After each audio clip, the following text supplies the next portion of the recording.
Ready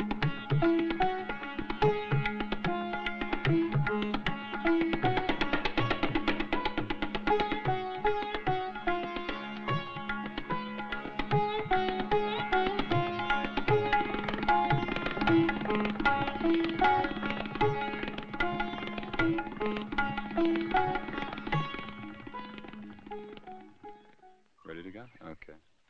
All right, my name is Thomas Howard. I've come to the United States in the American Peace Corps to do agriculture work here in India. Je m'appelle Thomas Howard. Je suis américain et fais partie du Peace Corps. Je suis venu en Inde comme spécialiste des questions agricoles. Je parle aux paysans. Je leur dis, écoutez, au lieu de planter comme vous avez toujours fait, pourquoi n'essayez-vous pas cette fois-ci quelque chose de nouveau? Instead of growing an old style of millet, why don't you try CSH1? Ils sont plusieurs centaines comme lui, jeunes Américains volontaires du corps de la paix, installés pour 2 ans dans des villages indiens. Les communistes les accusent d'être des espions de la CIA. C'est de bonne guerre, ce n'est pas forcément vrai. Thomas Howard vit seul dans un village de 800 habitants, dans une région montagneuse de l'État de Madras. Vous comprenez, le problème, c'est de les convaincre d'adopter plusieurs techniques nouvelles en même temps. Par exemple, s'ils utilisent une nouvelle variété de céréales, ils doivent mettre beaucoup d'engrais et ils doivent aussi utiliser des insecticides. Je dois faire très attention parce que si je convainc quelqu'un d'investir de l'argent dans une expérience nouvelle et que ça ne pousse pas comme il faut, c'est très très mauvais pour moi. That improvements can snowball. I mean, one man will do a new crop, one man will do a new method, will do something new. His neighbors come, they'll watch. La présence de Tom Howard et de ses amis est symbolique. Ils sont à peine 700 et il y a 560 000 villages en Inde.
L'Inde des villages, tout le monde vous le répète, c'est le pays réel, là où vit 80% de la population, là où les choses n'ont pas changé depuis des siècles. On traverse ces villages, on les ignore, et ils sont aussi l'occasion d'innombrables formules toutes faites. La léthargie, le fatalisme, le refus d'innover du paysan indien sont les clichés habituels du visiteur étranger. Au tout début de notre voyage, nous avons séjourné dans un village de l'Haryana, à une centaine de kilomètres de Delhi. Il faisait très froid ce mois de janvier. Que ce soit le climat, le décor, les costumes ou les méthodes d'irrigation, rien ne me dépaysait vraiment. Les femmes se voilaient à notre approche, comme si nous étions en pays arabe. L'influence de l'islam est si forte dans cette région du nord-ouest de l'Inde qu'on pouvait se croire en Afrique du Nord ou en Syrie.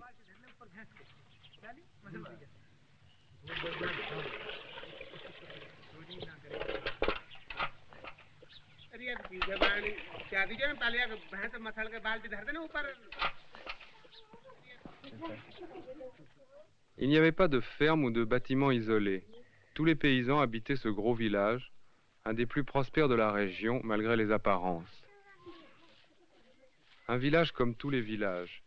La vie paysanne, avec ses gestes toujours semblables et ses temps morts, n'offre pas beaucoup de prise à l'imagination. Nous essayons de filmer par petites touches, sans trop déranger l'ordre des choses. Mais chaque villageois est conscient de notre présence, et ce naturel apparent est un peu faux.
Tous les matins, pendant 1 heure ou 2, les femmes font les chapatis, ces galettes de froment, de maïs ou de millet qui sont la base de la nourriture dans le nord de l'Inde. On les mange avec des légumes très épicés, une purée de lentilles appelée dal, du lait, du yaourt et parfois du beurre et de la mélasse. Les habitants de ce village sont végétariens.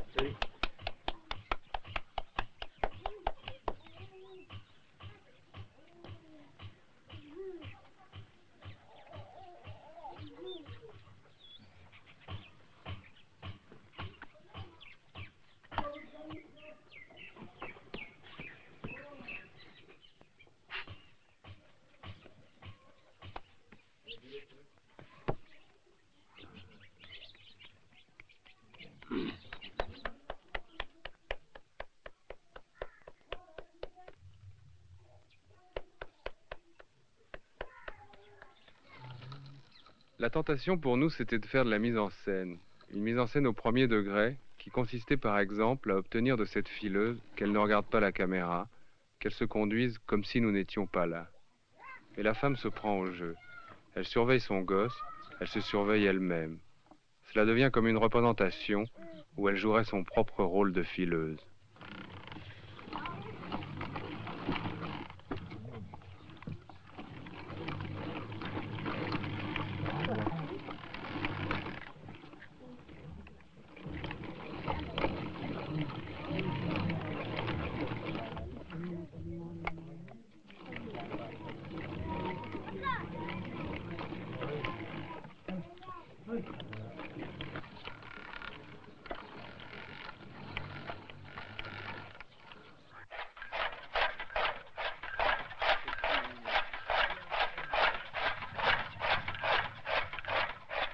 Très vite, nous avons renoncé à toute envie d'organiser ou de composer la réalité.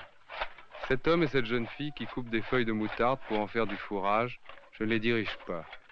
Entre la précision attentive de leurs gestes et la conscience qu'ils ont d'être filmés, ils font eux-mêmes la part des choses.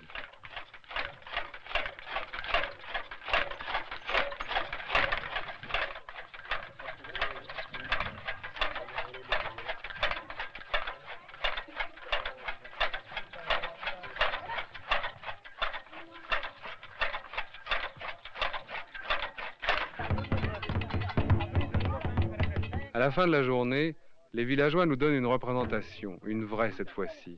Pour nous faire plaisir, ils ressortent de vieux instruments qui n'ont pas servi depuis des années et qu'il faut accorder.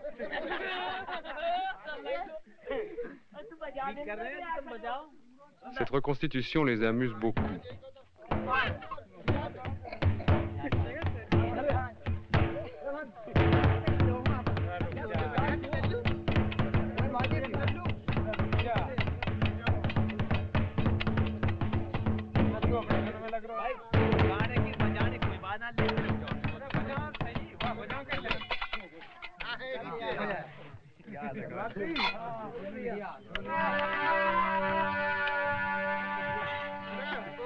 बात ये कहूँ नहीं कि हाँ जी किताब पकड़ दे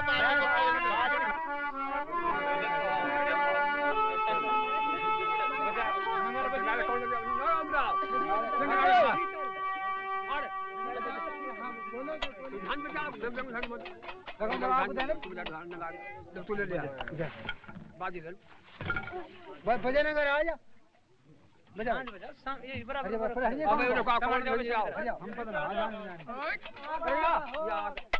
पता वो बता तो कौन बजाओ सर कहीं तो लगा नहीं एक लाइन में हो जाओ यहां खड़े अरे बूढ़े में बेटा बजाने का बजे नगार तो बजा अरे नगार बजा दे हां बजाते हैं तुम तो यार 6 बजे नगार बजे छोड़ है तो पांच हां नहीं करते हैं आधे लोग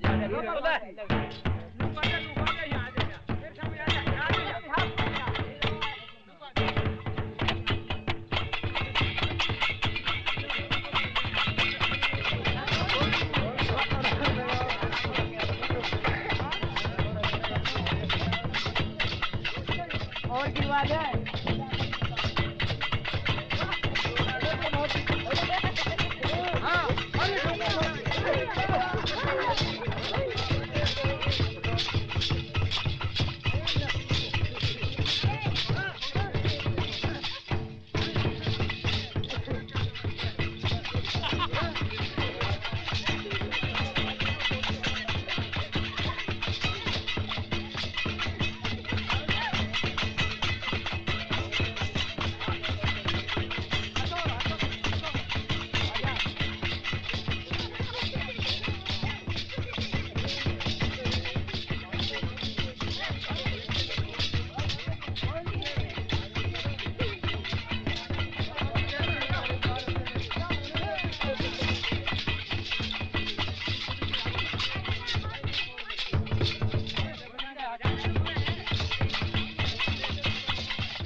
Après cet épisode folklorique charmant, nous quittons le village à la tombée de la nuit, suivis comme tout au long de la journée par une ribambelle de gosses et de badauds. Les jours suivants, les villageois vont peu à peu s'habituer à nous. Derrière la routine quotidienne de la vie paysanne, nous allons faire des découvertes.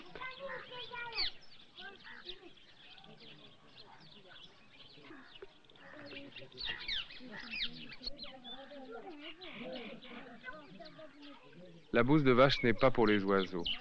Les enfants la ramassent comme une matière précieuse et les femmes la mélangent avec de la paille pour en faire des galettes qu'elles pétrissent longuement. Elles les alignent ensuite contre les murs et sur le sol pour les faire sécher. Il n'y a presque pas de forêt dans cette région, le bois est rare, le charbon inconnu.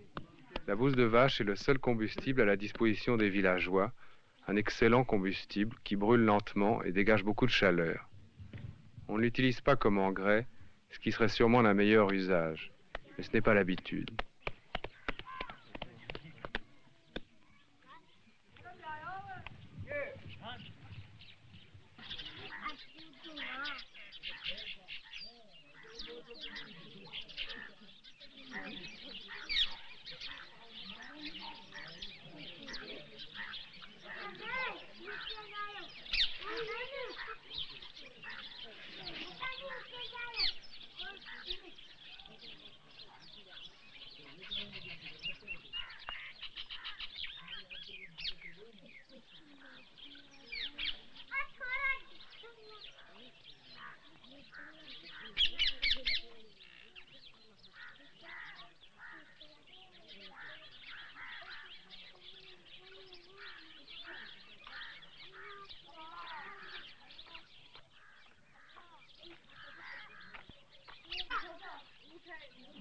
Une autre occupation traditionnelle des femmes, c'est la corvée d'eau. Pour ce village de 2000 habitants, il y a une vingtaine de puits. Mais les femmes ne vont pas remplir leurs cruches au gré du hasard ou de leur fantaisie. Nous remarquons très vite que toujours les mêmes femmes se rendent au même puits. Chacune d'entre elles a son puits désigné, qu'elle partage avec d'autres femmes de la même caste. Pour la première fois, nous nous trouvons devant une manifestation visible du système des castes.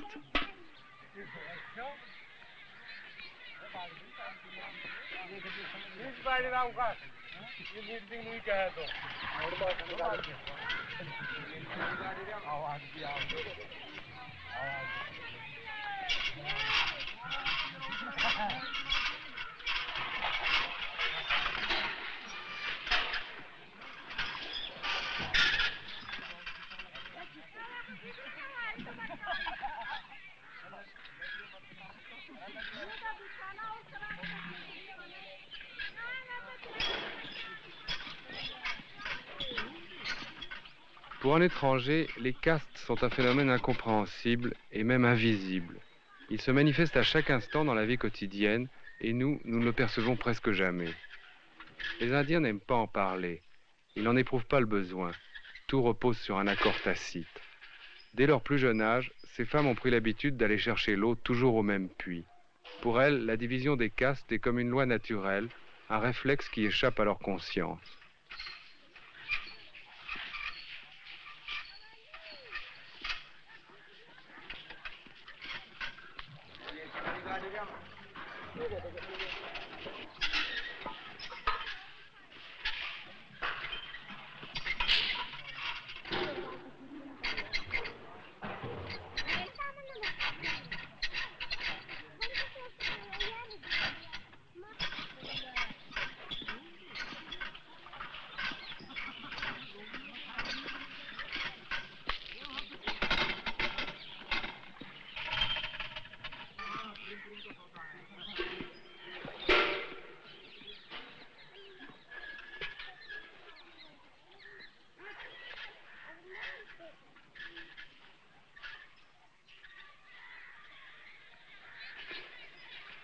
Les castes ont été officiellement abolies par la Constitution indienne. Mais on n'efface pas par une loi une tradition millénaire. Quand l'administration construit des puits dans un village, elle en construira souvent 10, là où 2 suffiraient, pour respecter la règle des castes. Les guides touristiques vous diront qu'il y a 4 castes en Inde. Les brahmines, c'est-à-dire les prêtres, les kshatriyas, les guerriers, les vaishyas, paysans et marchands, et en bas de l'échelle, les soudras, ceux qui servent les autres. En dehors du système se trouveraient les hors-castes, les intouchables. Cette division trop simple ne correspond à rien. D'une région à l'autre, les castes se divisent et se multiplient presque à l'infini. À chaque village correspond une hiérarchie à la fois stricte et fluide, où chacun joue son rôle, y compris les intouchables, eux aussi divisés en groupes distincts, et qui sont aussi nécessaires à l'équilibre de l'ensemble que les brahmines. Dans ce village, il y a plus de 20 castes.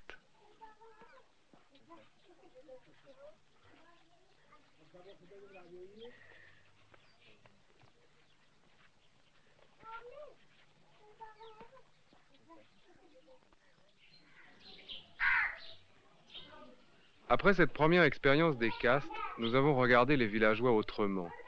Nous les imaginions chacun à une place donnée de la hiérarchie, mais comment savoir? À nos questions, les quelques villageois qui parlaient anglais répondaient d'une façon évasive ou changeaient de sujet. Les mots eux-mêmes ne signifient rien. Paria, intouchable, caste sont des termes inventés par les Européens et qui n'existent pas dans les langues indiennes. La réalité est plus complexe que le vocabulaire.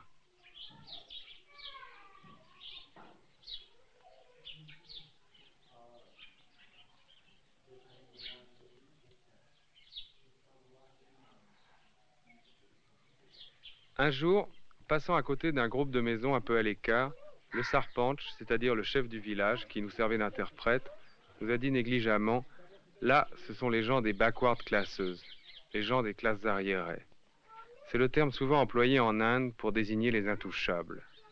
Dans les journaux et les discours politiques, on préfère les appeler Harijans, ce qui veut dire enfants de Dieu. Le terme a été inventé par Gandhi pour marquer sa volonté de reconnaître des droits égaux à tous. Ces Haridjans, je ne les trouve pas différents des autres villageois. Le chef du village semble en bon rapport avec eux, des rapports paternalistes qui laissent sous-entendre que chacun connaît sa place, et qui font penser à ce que pouvaient être les relations des Noirs et des Blancs autrefois dans les petites villes du sud des États-Unis. On lit parfois dans les journaux indiens des faits divers comme celui-ci. Un Haridjan lapidé à mort dans un village parce qu'il portait des sandales. Les intouchables dans certaines régions doivent marcher pieds nus. Ou encore, dans une petite ville de l'Andhra Pradesh, on a attaché et brûlé vif un jeune Haridjan.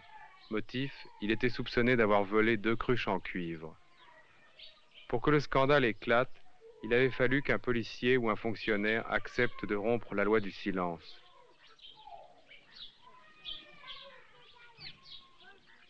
Ces innombrables enfants d'intouchables, je m'aperçois qu'ils ne mettent jamais les pieds à l'école du village. Pourtant, le gouvernement indien a promulgué des lois qui favorisent l'éducation des Haridjans. Est-ce qu'on souhaite vraiment leur en faire profiter? On m'a expliqué en Inde que les paysans de caste inférieure, plus que les autres, étaient réfractaires au changement.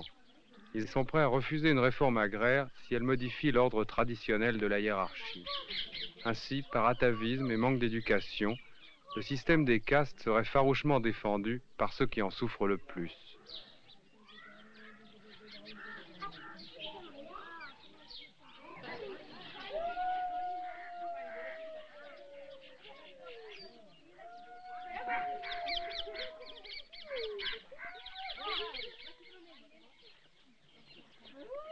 Dans cette cour, juste à côté du quartier des Intouchables, habite, me dit-on, une famille de caste supérieure. Cette maison, ces femmes, en quoi sont-elles différentes? Nous commençons à comprendre que ce sont des lignes invisibles, ou presque invisibles, qui séparent les quartiers, les maisons et les gens. Ces lignes passent dans les têtes, dans les esprits, et non dans les choses.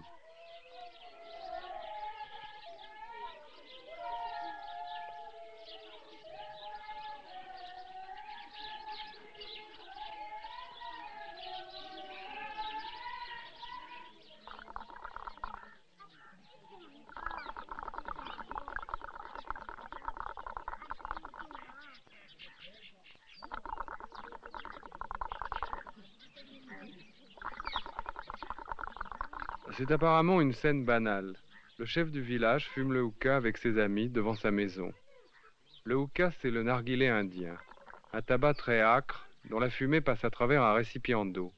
L'embouchure du tuyau va de main en main. De main en main, mais pas de bouche en bouche.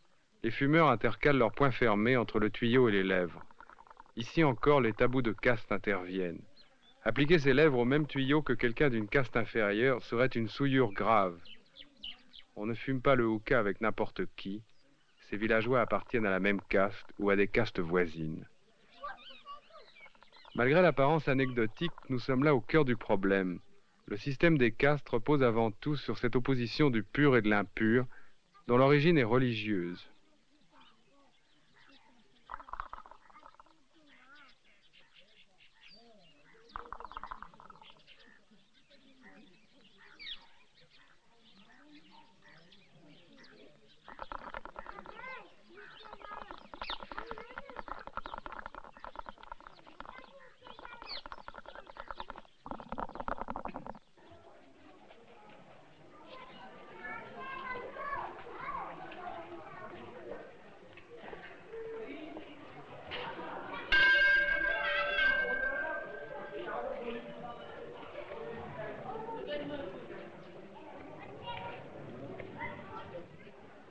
Près de notre village, dans une petite ville, se trouve ce bain public où une foule nombreuse à toute heure vient se laver. Je demande si ces baigneurs appartiennent à des castes différentes. La réponse, comme d'habitude, est évasive. Certainement, les tabous se sont affaiblis, surtout dans les villes. Mais l'essentiel, pour la majorité des Indiens, réside encore aujourd'hui dans ces questions. Avec qui fait-on telle ou telle chose? Avec qui se marie-t-on? Avec qui peut-on ou ne peut-on pas se laver, manger ou fumer? En Occident, le noyau de la société, c'est l'individu. En Inde, ce ne sont pas les personnes qui comptent, mais la relation entre les personnes. On n'est pas pur ou impur, on est plus pur ou moins pur que tel ou tel autre.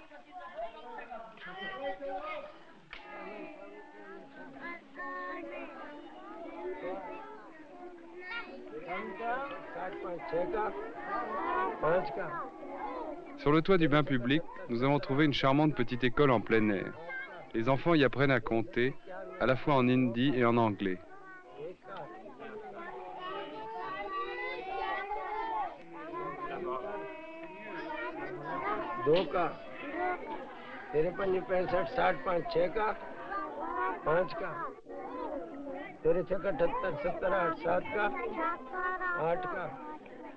Les maîtres appartiennent souvent aux castes brahmines, dont l'enseignement est un des rôles traditionnels. Comment attendre de leur part qu'ils s'attaquent au système des castes, puisqu'ils y occupent le rang le plus élevé?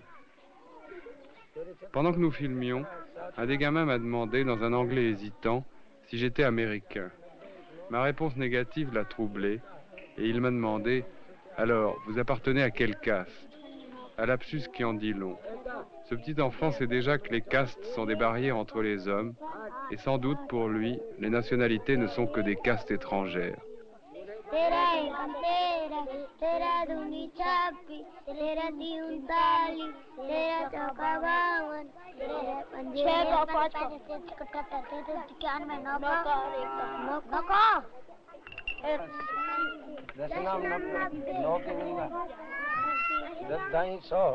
एक का दो बिंदु एक और रख 11 कम 11 11 दूनी भाई जीत दो भाई दो कर दो 11 33 30 3 कर 3 कर 11 चल 44 40 4 4 कर 4 कर 6 7 6 के बिंदा 10 7 70 7 के बिंदा 70 10 80 8 के बिंदा 14 5 70 7 के बिंदा 0 6 84 80 4 8 का 4 का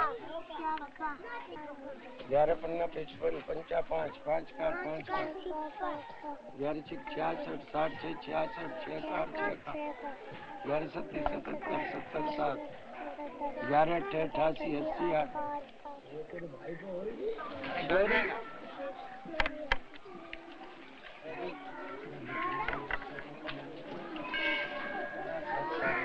बड़ा बड़ा पानी गिर जा पानी ना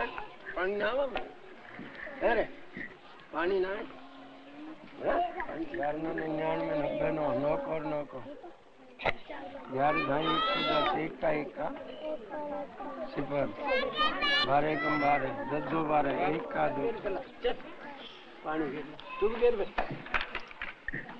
पानी गिर लो चीज की बना भाई. Chaque journée passée dans notre village, nous avons eu le spectacle de ce chameau aveugle qui, de l'aube à la nuit, tourne inlassablement. Il traîne derrière lui une meule qui gâche du ciment. Nous avons fini par le filmer comme un symbole un peu facile de la société indienne. L'Indien des castes, enfermé dans un réseau de droits et d'obligations, ignore la notion même de liberté individuelle à laquelle nous sommes nous si attachés. Son destin est inscrit dès la naissance, presque sans possibilité de choix. Mais il y a la contrepartie. Vivant dans la relation, dans l'interdépendance, il fait partie d'un tout, il échappe à la solitude.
Au long des jours, nous verrons toujours les mêmes équipes se relayer à ce puits.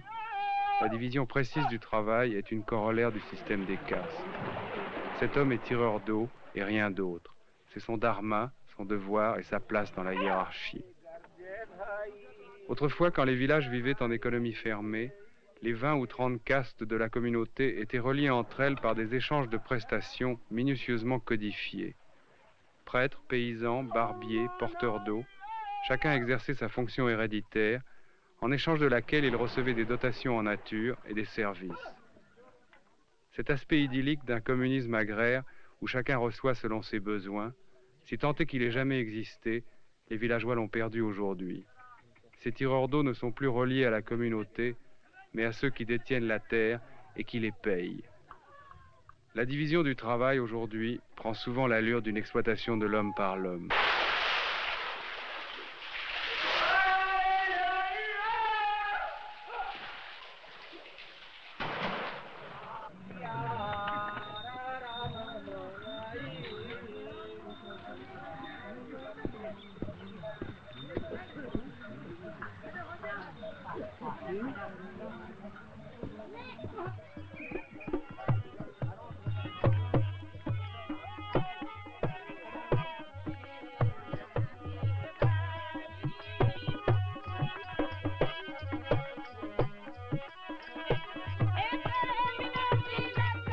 À quelques centaines de mètres du village, ces hommes et ces femmes vivent dans des huttes au milieu d'une clairière.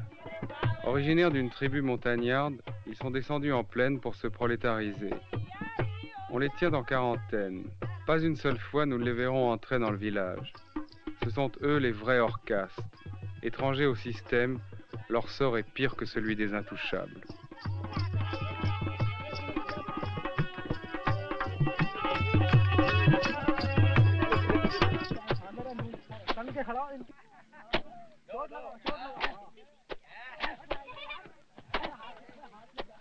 À la rivière voisine, les blanchisseurs du village s'acharnent sur le linge avec une énergie qui supplée à la rareté du savon. Laver le linge est une tâche particulièrement impure. Elle est donc réservée à une caste d'intouchables, au plus bas de la hiérarchie, qu'on appelle les dobis. Les ménagères de caste supérieure se déchargent entièrement sur eux de ce travail qui est une souillure.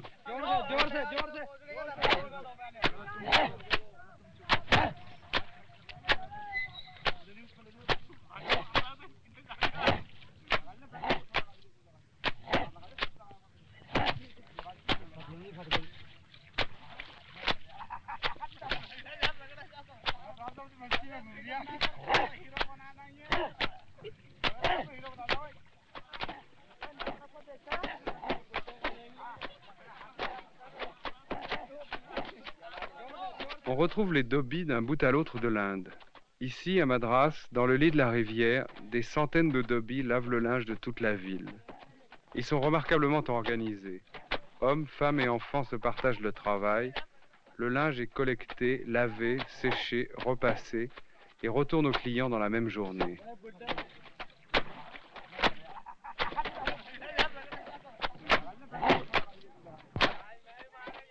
On donne généralement comme origine historique au système des castes la division traditionnelle des peuples aryens, prêtres, guerriers et producteurs, qu'on retrouve chez les Grecs, les Romains, les Germains de l'Antiquité. Les Aryens, après avoir envahi l'Inde il y a plus de 3000 ans, auraient intégré les populations indigènes en les rejetant au degré le plus bas de la hiérarchie. Mais on a découvert récemment que les castes existaient dans les premières civilisations de l'Inde avant les Aryens.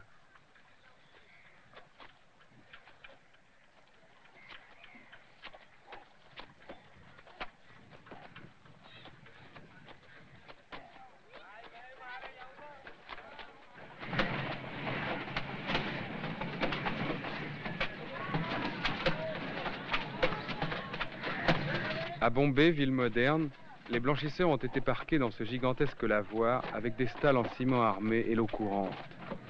La modernisation n'a pas changé l'essentiel.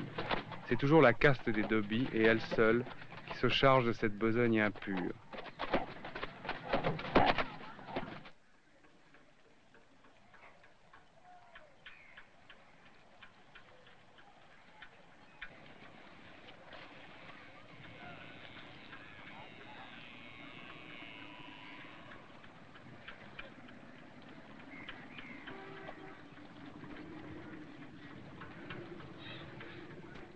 Devant le fort rouge de Delhi, Des teinturiers sèchent de longues pièces de tissu multicolores qui vont devenir des turbans. Dans les villes, les castes d'artisans ressemblent un peu aux corporations de métiers du Moyen-Âge chrétien.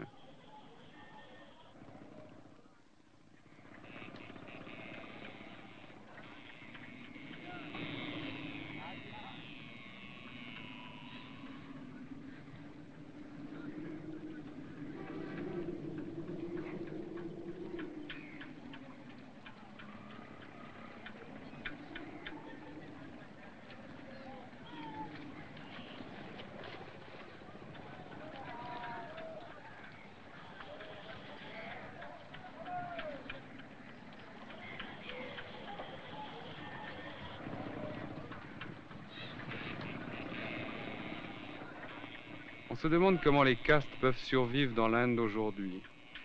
En 1853, Karl Marx avait prophétisé que la construction des voies ferrées allait modifier la division du travail en Inde et du même coup ruiner le système des castes. Il apparaît aujourd'hui que Marx s'est trompé. Les chemins de fer quadrillent le pays depuis longtemps et les castes sont toujours là, même si elles n'existent plus officiellement. Elles jouent par exemple un rôle déterminant dans les élections, ce qui fausse complètement la démocratie. La discipline de vote est pratiquée systématiquement à l'intérieur des castes. Les candidats, quel que soit leur parti, représentent avant tout les intérêts d'une caste ou d'une alliance de castes. Et la politique, toute idéologie mise à part, est devenue un rapport de force entre castes rivales. Les castes résistent même à la prolétarisation. Les Indiens du Sud qui s'entassent dans ce bidonville de Bombay ne sont pas totalement déracinés. Ils se retrouvent entre parents et alliés du même village ou de la même région. Dans les villes, la solidarité de caste joue aussi dans le travail. Certaines administrations constituent de véritables chasses gardées pour telle ou telle caste.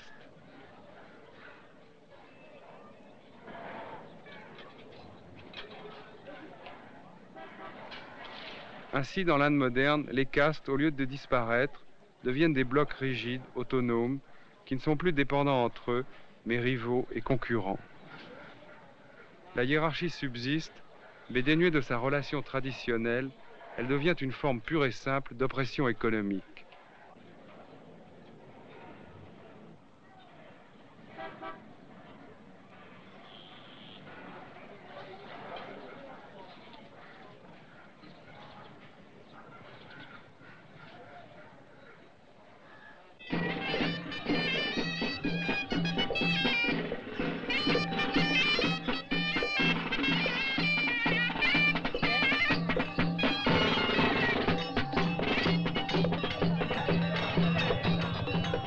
Dans une rue de Madras, nous croisons un enterrement.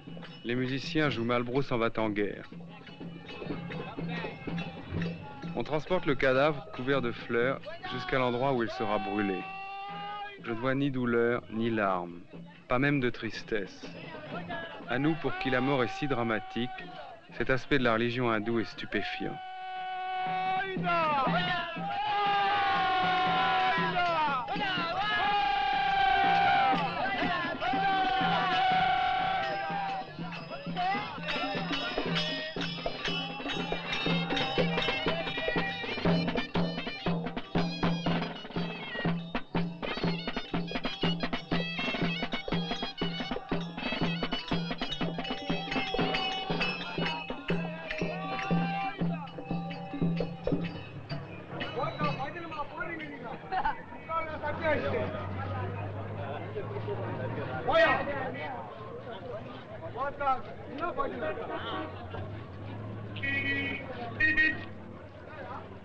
On prépare le bûcher et le frère aîné va accomplir le rituel assisté d'un prêtre.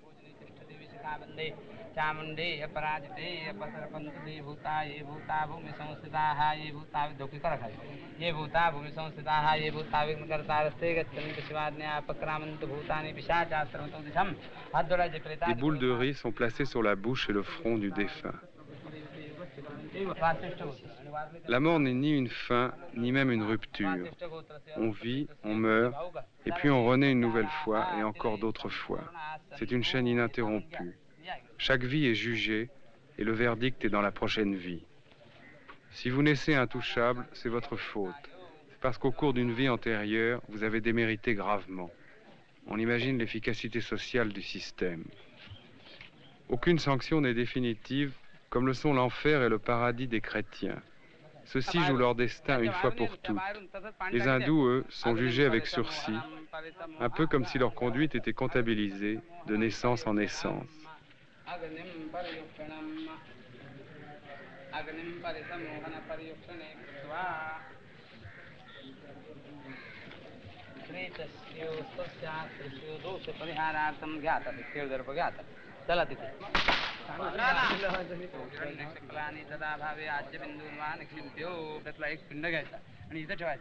Ayodhya मथुरा माया काशी कांचीवंतिका शिरोदेशी पाणी द्यायचं शिरोदेशी ललाटे हृदये च इथे ठेवायचं दुसरा यत्र गंगाची यमुना यत्र प्राची सरस्वती यत्र सोमेश्वरो देवस्तत्र मामृतं कृते इंद्रायेंदो परिस्रवा दो या बावळा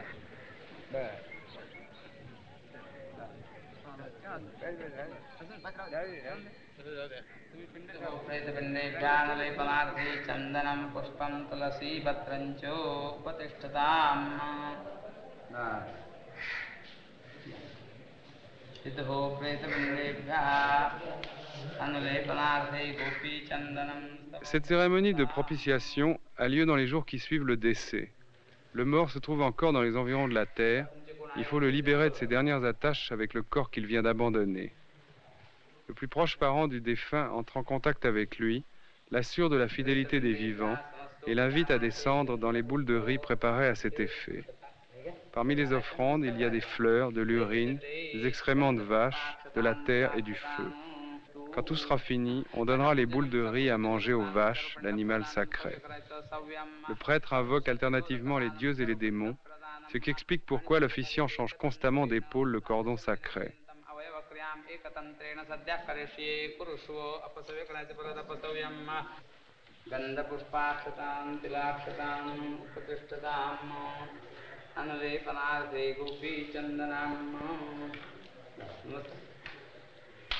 झाले झालं का तुम्ही यायचं जरा तुम्ही तिघे भाऊ या तुम्ही उठून उभे राहा नमस्कार करा इदं फलं मया देव स्थापितं पुरतस्तोते तुम्ही सुफलावाप्ते भवे जन्मजन्मनि सुफलाश्च मनोरथाः जय देव महाराजांचे वडील त्या मुलांनी ही औषधी क्रिया 12 दिवसापर्यंत जी काय करायची त्याप्रमाणे त्यांनी केलेली आहे मान्य करून घ्या सर्व प्रकारे कल्याण करा लहान थोर मंडळी त्यांना सुखी राखा अन्न वस्त्र द्या विघ्न संकट दूर करा अथवा आचम्य केशवाय नमः नारायणाय नमः माधवाय नमः डोळ्याला पंडवाचा विष्णवे नमो विष्णवे नमो विष्णवे नमः परतपस्वे करायचा अपसव्यम श्रीरूपा पाशकलशहस्ताम करवाहना श्वेतामौक्तिकभूषाढ्याङ्गादङ्गा लोम्नो लोम्नो जातं पर्वणि पर्वणि यक्ष्मं सर्वस्मादात्मसंग्राम ते उदुत्यञ्जातवेदसं देवं वहन्ति केतवाः दृश्ये विश्वाय सूर्यं सर्वाङ्गे विलिम्पेत सव्यं भस्मादाय मानस्तोकेति गुच्छो रुद्रो जगति भस्मादाय डाव्यातर भस्म घ्यायचं ईशान सर्व विद्यानाम ईश्वर सर्वभूतानां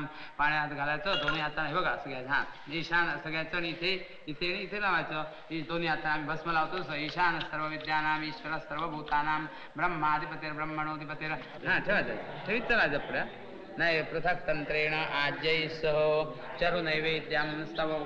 Ainsi libérée, l'âme du défunt pourra revenir dans un autre corps ou disparaître à jamais. Car le but suprême, c'est un jour de ne plus renaître, de se fondre une fois pour toutes dans l'absolu, dans le néant du cosmos. Que peuvent signifier pour un croyant indien les notions qui nous sont chères de progrès, de liberté individuelle, d'élévation du niveau de vie? On lui enseigne de vivre et d'agir sans désir, de mépriser la réalité matérielle, d'accepter l'ordre des choses comme une sanction divine. Le système des castes exprime logiquement cette vision du monde. Pour que l'agriculture indienne se modernise, on comprend que ce n'est pas tellement une affaire d'engrais ou d'irrigation. Il faut surtout changer ce que les paysans ont dans la tête. Il faut qu'ils regardent le monde autrement.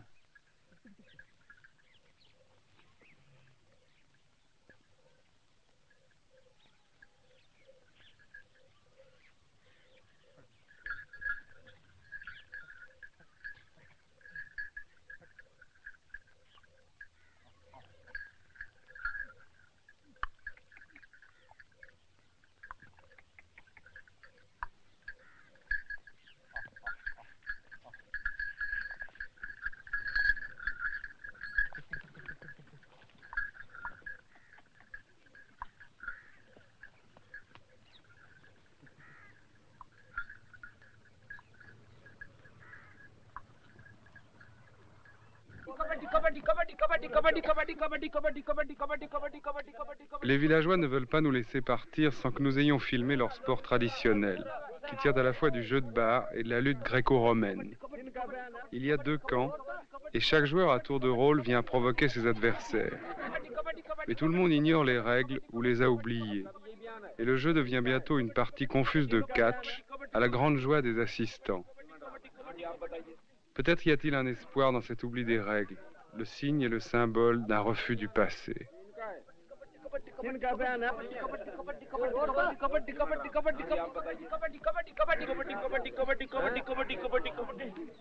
आपका भी यही बयान है दूसरा कर लो दूसरा कर लो दूसरा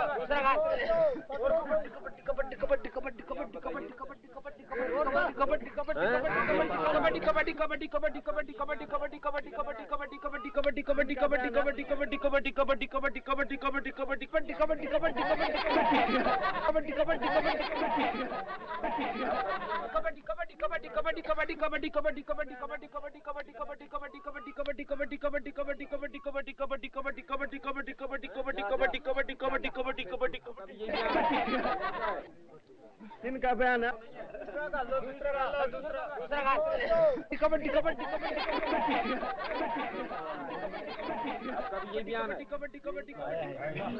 कमला है आपका नाम है जी मेरा शिव प्रसाद के हो गए ज्ञान सिंह भाई हाँ जी आपने अपना बयान अलग देना है या यही बयान जो इन्होंने दिया है Les panchayats sont une sorte de conseil municipal, une assemblée élue dont le président est le sarpanch, le chef du village. Il comprend en principe 6 membres. Aujourd'hui, le panchayat de notre village est réuni en session extraordinaire, à la suite d'une plainte d'un villageois. Un fonctionnaire venu de la ville voisine mène l'enquête. Jawali हो गए नथुराम Mamchand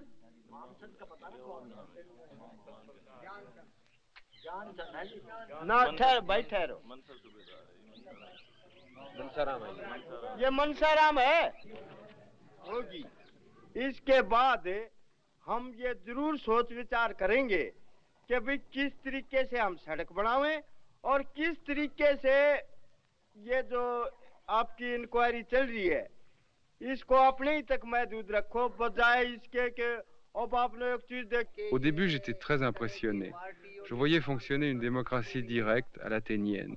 Le public était nombreux, chacun venait témoigner tour à tour.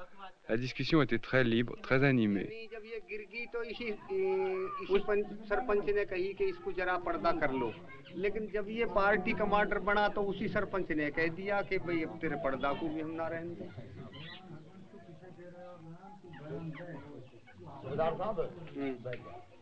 Inquiry बंद कमरे में भी हो सकती है अच्छा मेरे सामने और किसी की मुझे जरूरत नहीं इंक्वायरी बंद कमरे में भी हो सकती है कोई ऐसी बात नहीं है ये तो हमने आप लोगों को वैसे अलाउ कर रखा है नहीं देखो आप मेरी तरफ से ना बोलिए भाई बात ये है मैं सिर्फ आपसे यही कहलवाना चाहता हूं नहीं बात ये है बात सुने जाओ On m'avait dit que les panchayats comprenaient obligatoirement un intouchable et une femme. Quand je demande à les voir, on me répond qu'ils sont absents aujourd'hui du conseil. Première surprise. अच्छा फिर तीसरा पॉइंट है साहब ये छज्जूराम स्वरूपा का जो है और ना बोलो और मत बोलो मैं जो उल्ट कहूँ चाहे सुलट कहूँ उससे पहली पंचायत के जो वर्कर थे वे ऐसे 2 सैतीर ले आए अब एक तो बहुत बढ़िया और एक घटिया ना मालूम उनकी अकल से घटिया आए या उन्होंने कुछ रिश्वत खाई ये भगवान ने पता तो फिर उन्होंने स्कीम लगाई एक कमरे में एक condemn. Deuxième surprise quand je découvre finalement le motif de l'enquête. Le sarpanch, le chef du village, ce très digne vieillard qui nous a accompagnés partout, est accusé d'avoir détourné 2000 roupies de fonds du gouvernement destinés à la commune. Le dénouement, je l'apprendrai de la bouche d'un villageois mécontent. La conclusion de l'enquête sera négative et l'affaire sera classée. Le fonctionnaire est un ami du chef du village, qui est un gros propriétaire. Je m'aperçois peu à peu que sous des apparences démocratiques, ce panchayat est un instrument entre les mains des paysans riches. Il n'y a pas de grande propriété. Posséder 15 hectares est exceptionnel dans la région. Mais les paysans riches, qui appartiennent presque toujours à la même caste, sont souvent usuriers. Tout le village s'endette auprès d'eux, ce qui leur permet de monopoliser la production. Ils stockent le grain pour pouvoir ensuite manipuler les prix. Ces jotédards, très influents politiquement, semblent donner raison à Marx. Les castes deviennent des classes sociales. Mais il faut se méfier des schémas trop simples. Longtemps encore, la société indienne nous étonnera par sa complexité.